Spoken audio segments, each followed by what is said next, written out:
name's Matt, and I will be talking with Christian Hemmeshøj Runge about transitioning from manual to automated testing and how different tech ecosystems approach problem solving. Hi, Christian. I'm really happy to have you here. Um, and I don't really like long introductions, but I think in your case, in the case of a SimCorp, the company that you work for, it would be really important for the listeners to understand what the product do you build and Mhm. what is your role about. Yes. So starting with SimCorp, it's a investment management technology firm. So it's been around for more than 50 years. We're doing software where the point is to simplify our clients' operations, make them help make better decisions faster. And the clients in this context are some of the world's largest financial institutions like national banks, asset managers, so large financial companies with a lot of money they manage for their clients. So highly regulated, let's say fintechs, banks. So quite a challenging topic. And your area is around the AI. I mean, it's the hottest topic and the hottest area right now. So probably everybody is paying a lot of attention on what you are doing. Yes, yes. Or what we're doing. My part of my philosophy is not I'm. It's not me doing it. It's us doing it. So for me, I'm working in a center of excellence in our product development. So we're about 10 people in my team specifically, and we're organized around this safe with a product manager, a director of engineering, which is me, these kind of Scrum and safe roles. But the point is not so much for me, what are we doing? The point is, how can we get our 1,200 engineers to be doing AI? How can we use AI in the company? So I don't want everything AI to be in my team. I want my team to help the others get good at what they're doing. We're still doing stuff, but yeah, that's the point. And do you see a shift in the company itself during the last 2-3 years around the AI and how the initiatives are pushed and what maybe you could elaborate what changed, right? Yes, yes. We started with AI or machine learning about 9 years ago. And that was mostly experimenting. It was machine learning models. It was figuring out what are the right use cases, what can we do. And that kind of failed because we couldn't get the data we wanted. There were use cases and technology was there, but we couldn't get the data because we couldn't get client data. Then a few years ago, when generative AI came out, those models were pre-trained. So that means we didn't have that problem for those use cases. And then all the hype around it. So in the beginning, it was like we need to look at what is this? What can we use it for? And then going more and more into a production mindset from experimenting onto what can we actually get out there and create value with. So much more attention, much more hype, but also actually more value. Yeah, that's what I will say in the last few years. Um, and you mentioned that you have a team and you like to push the whole organization, like all engineering teams and engineers inside the organization to think about the AI and how they could apply. So maybe you could talk about your team structure. How do you operate? So we have, as I mentioned briefly, inspired by the SAFE framework, we have a product manager who's responsible for what should we be doing, what's the business value. We have a director of engineering, which is me, who's responsible for making that happen. Then we have an engineering manager for the team who makes sure of the daily operations in that team. We have 6 full-time engineers, 4 students in that team, working together on whatever we need to do. And what we need to do is talking to our legal department, for instance, about what can we do and not do, what should be in our contracts, talking to compliance, talking to platform, coordinating with our partners, co-innovating with, for instance, Microsoft, Alchemy. There are several of those. So having that, and then the team also works on, it's called an AI components. For instance, right now we're working with a RAG solution, document search. So searching with a LLM in documents. And that is a very generic component. So that is something we're doing as the AI team. And then we're supporting the other areas with how do you set something up in Azure? What kind of model do you use? How do you evaluate it? What do you need to consider with cost, with performance, these kind of things? And if they have an idea, is that a good idea or a bad idea from a technical AI perspective? And I assume in Europe it's quite a challenging with the legislation part on AI and data, and especially in a highly regulated environment in which you are. And how do you approach it? Like, first, do you talk with legal and say like, "Hey guys, I have a few ideas," and they, drop the bombs saying like, "This is not possible. This is not possible." This is, or how do you approach? Or you first do the proof of concept? Yeah, I think I'm lucky in this aspect because, as I said, SimCorp has been in this business for 50 years. So AI is just a new technology. And what the clients say is you need to keep our data secure and you need to make it available and all this availability, security, don't share it, have some good governance around it. We've done that for 50 years. So we now just need to do that with AI as well. So from that point of view, it's not really that hard. So most of my discussions with clients when I'm being called into that is saying that yes, we of course need to consider new attack vectors. We need to consider training models and how do we train and share and all that. But it's not that different from what we have been doing for decades. But yes, when I have a crazy idea, I just go to legal and I say, I have a crazy idea. I want to do whatever. When do I need to stop? And then fortunately, they see their role as helping me and helping our clients. They don't have this no to everything approach. They have a let's see if we can say yes in a responsible way. And I think that's a very good way to cooperate. Collaborate. You mentioned a really interesting point before regarding the development of AI, right? So when the new models appeared with already pre-trained data, so you don't have to train your model because before you had the problem that you, of course, cannot use the data from the client.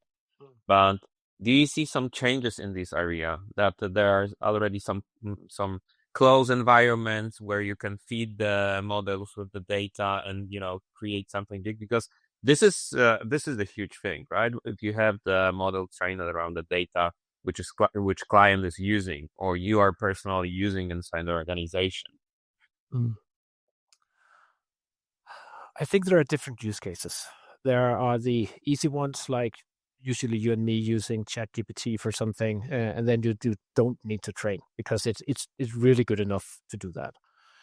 And then there are the other cases where you need to do some prompt engineering, or you need to do some fine tuning, or you need to do some RAG or whatever to make sure it understands the context you're in better to give you better answers.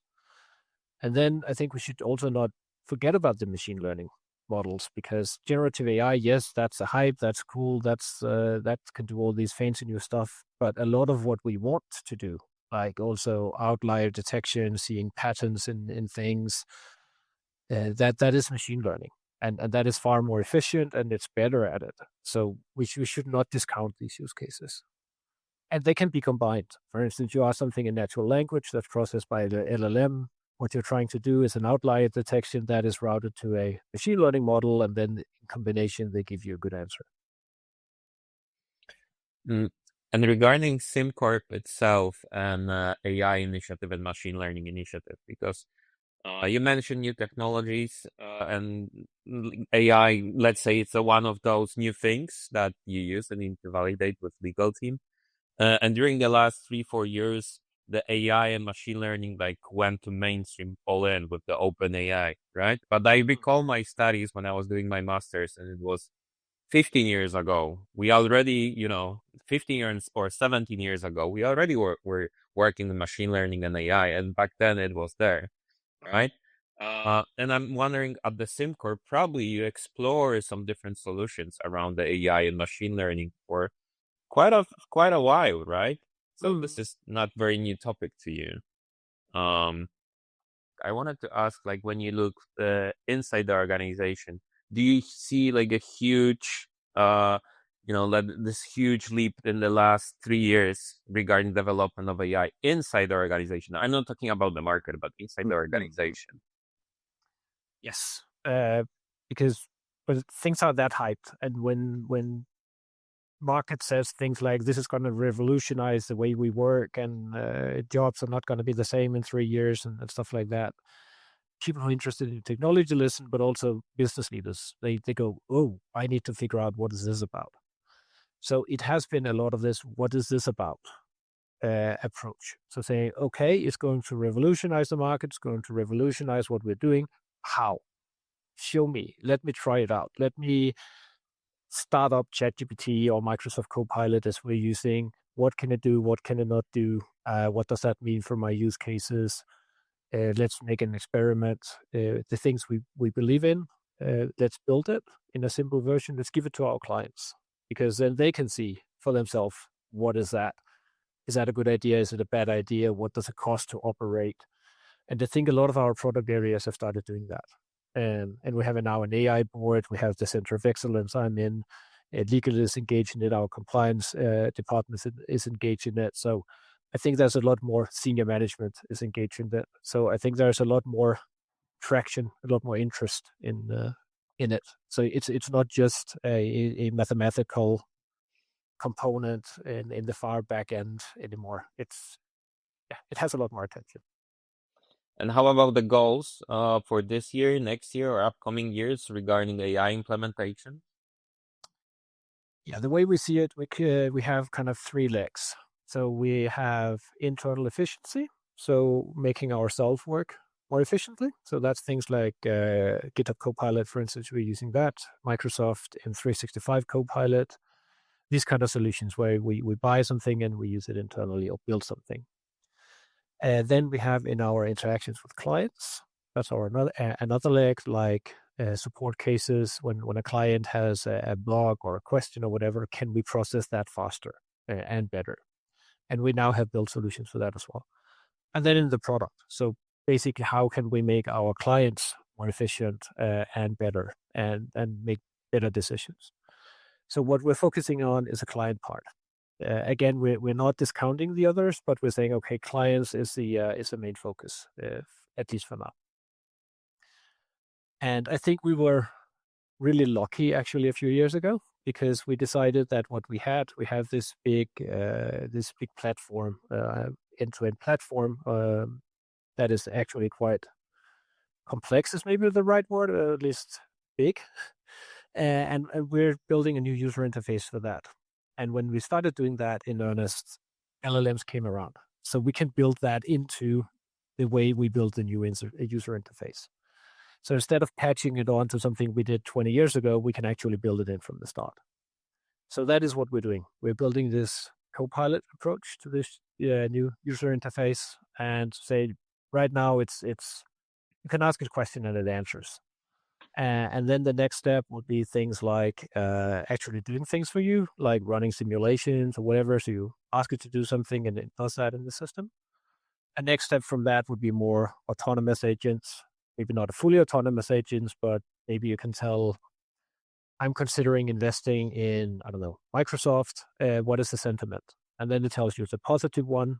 And then you can do whatever you want. And then you can tell it, for instance, let me know if that changes. And then maybe in 3 months, it comes back to you and say, Matt, you asked me about sentiment from Microsoft. Now it's going negative. You might need to reconsider your investments or whatever it might be. So that's the main roadmap for where we're going with that.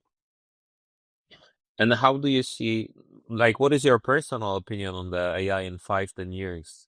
Because there's a lot of them, and I'm wondering, how do you see it? I might guess on 5-10 months. No, it's really a good question, because if you asked 10 years ago, the answer would be radically different, right? I think it's moving really, really fast right now.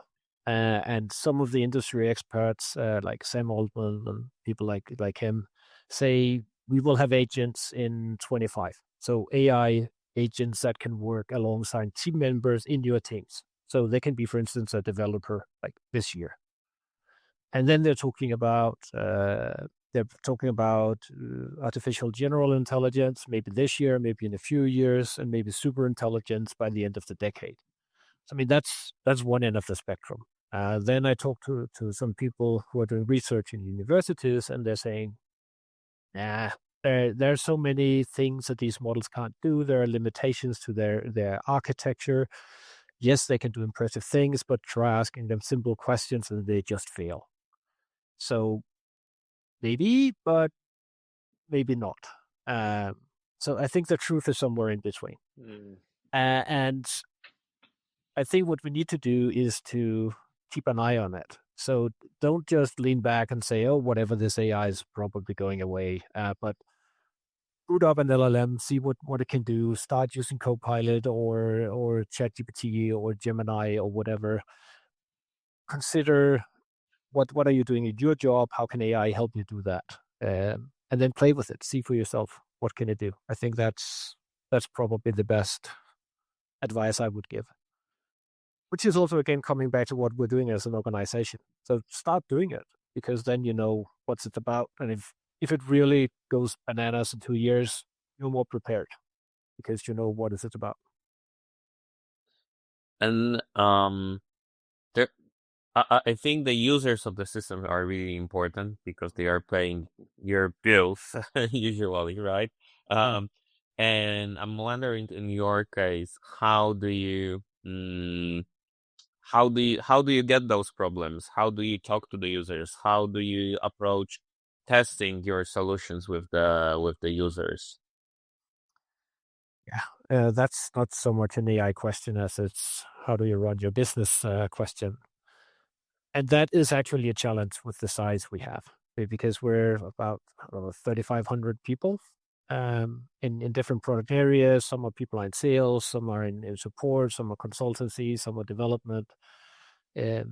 So getting that, we definitely have that knowledge as a company because we're talking to the clients all the time. It's more how do we get that to the right people in the company and who are the right people in a given case. But the simple answer is we have product managers who, for a given area, like I don't know, portfolio analysis, for risk, for order management, stuff like that, it's their job to understand what is the market doing. So they're going to conferences, they have meetings with individual clients, and they look at the support cases coming in. What are they saying? They look at market trends, like for instance AI, and then fit all that together. And then when they have something they think is a good idea, they describe it. Maybe if you make a few mock-ups, make a demo, and then they go to the clients and say, "Hey, I have an idea. What does that look like? Have in your eyes, would that be useful?" And then have that discussion. And then we, of course, we are trying to implement that in a simple way, and then give it to them so they can start pilot that functionality and give us feedback on is it actually good or bad. So usually let's say the client's problem is coming from the product manager. So product manager has an idea of a feature and he's like discussing with you like, hey, could you contribute to that? Like, could we use the AI? And this is like a typical road, so to say. Yeah. So the product manager is the person to make the roadmap. And of course, if I have an idea because I see something in technology, I go to the product manager and tell him, "Hey, I have this kind of input." If the client see that or strategic initiatives within SimCorp, that has to go into that planning as well. But they are kind of the hub for that information, turning that into what do we need to build. And what is your current biggest challenge or the biggest pain point in your role that is maybe not visible from the outside? I think it is visible from the outside. But I think to me, I'm initially coming from a consultancy background, and what happened there was I went to clients, I talked to them, I heard their problems, implemented a solution, and they had it within a month. And that's just not happening in enterprise. I mean, again, we have 3,500 people. We have literally tens of millions lines of code. It's running in these big banks, investment companies, and so on and so forth. They have a lot of integrations to what we're doing. There's a lot of compliance we need to comply with. So things just take time, and sometimes it's like, how hard can it be to add a field to this form? I mean, can just do it, and then what I'm doing is I'm asking, how can that be so hard? I mean, actually asking, and then people tell me why it can be so hard, and it's fair. because you have to put it in there. It has to be translatable. So I don't know how many languages. It has to be configurable. It has to be fitted into the APIs and the whatnot. And it's like, yeah, okay, fair enough. It takes that long. And yeah, I mean, on the plus side, it's more stable for the clients. Again, if you operate a system, how many changes do you want really? I mean, do you want Windows to change on a daily basis? Probably not. So it also has a plus side, but sometimes you can just go, get it done. Yeah, I get it. It's like a difference between a startup and when you getting bigger, it's the complexity is there and regulation. It's completely different mindset that you need to change. And yeah, but I really like to ask the question about the toughest challenge in your career. So I'm wondering, in your case, do you recall the toughest challenge that you've got? It can Yes. see from Yes. awesome. Yes. Yeah. After I did my MBA in the US for a year, I came back. I took a job in Denmark as a development manager. And I came to this department of about 25 people. And then being responsible for the people there, being responsible for deliveries and so on and so forth. And that seemed fine. And it was fine. But at that point in time, I joined January 1st. The day before, the company did a major reorganization from this area. So that was a change. Then the project manager for our biggest project, she quit the day before. Then we decided, as part of this reorg, we want to go from a project organization to a product organization. And that's a different talk, but that's also a big thing. It's a big mindset shift. And then we need to have this all new quality assurance system. And by the way, one of our products is a Windows product, so we should probably change that into a web product. So basically, like everything was up in the air. So I don't think I'm being unfair if I said nobody knew what they were doing. They knew what they were doing 2 months earlier because, I mean, that was their job and they knew that job well and how to do it. But I mean, so many things changed at the same time. And they got a new manager and I was new. So it was no matter where it looked, it was just things are not working. Or we need to define how they should be working or who should do it and how they should do it. And people were stressed out and the clients were, when are you going to deliver? I'm like, I don't know. I don't know. I need to figure out. And before that, I was used to being reliable. I like to be reliable. I like to have things under control, at least at that point in time in my life. And I was used to having that. And then coming to this place where it's unfair to say it was not under control because I think it was, but there was so many uncertainties and so many new things that people had to learn and do, including me. So that was hard. And like the lessons learned out of it, how do you like the next time? How would you approach this huge change? There was definitely some time management. I think I was good at time management before I got better. And then this control thing. I think I went from I like to have things under control to accepting they're not. I mean, few things are actually under control, but that doesn't mean you can't change them. You can still influence them. You can still push them in different direction, and you can do that more or less. But that need for things to be under control is far less with me right now. So I'm more inclined to say yes to do something I don't really know how to do. It's just like I don't know how to do that. It doesn't really feel comfortable, but okay, we'll make it work. And I think that was a big learning from that. I don't know how I would have done it differently now. Maybe been less hard on myself in the beginning. And the last but not least, the question that I like to ask all of my guests, about some inspirations. I mean, any books or conferences or resources that have been particularly influential on yourself, and you recall the titles that you could share. Yeah, there there's been many recently around how do you work agile and stuff like that, and what makes a good company and things like that. But I especially remember the 7 Habits of Highly Effective People by Stephen Covey. That was back when I studied many years ago. I really like those. All of those are good, and I have revisited it recently just to double check if they're still good, and I still think they're good. I especially like the one with thinking win-win. So when you go into any kind of collaboration, working with other people, trying to negotiate, say how can we come out of this with both of us being winners? So it's not good enough you win or I win. It's we need to win because then this will work going forward. And another one is called Sharpen the Saw, which means you need to keep getting better and keep refining what you're doing all the time. And if you're really busy, then you especially need to do it. And that just keeping that in mind, that you need to take time to learn and adjust.